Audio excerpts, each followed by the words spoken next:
3 minutes, un conseil, un expert, et oui, c'est tout de suite sur We Do Biz avec Evelyne Platnik-Cohen, fondatrice de Booster Academy, auteure de nombreux ouvrages dont I Love Business.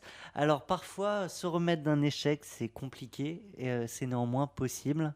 Et vous allez Oui, nous expliquer comment. alors heureusement, parce que c'est vrai que quand on vend, quand on est entrepreneur, quand on va chercher du business, on a des échecs et des réussites. Alors déjà, il faut savoir qu'en taux de transformation, on est en moyenne en France, enfin en moyenne, aux alentours de 30%. Donc ça veut dire qu'on traite 70% d'échecs.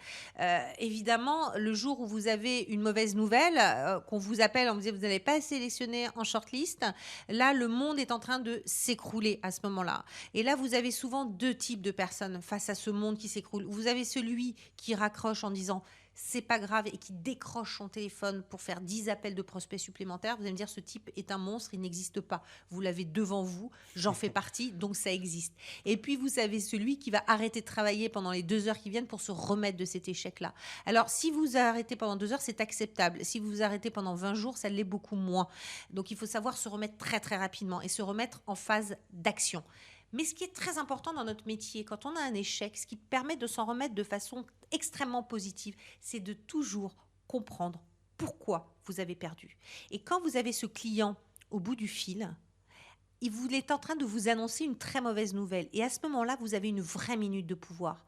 Parce que même lui est désolé de vous annoncer souvent la nouvelle. Mais là, vous lui dites, écoutez, je vous ai bien entendu, je vous remercie, mais j'ai quelques questions à vous poser.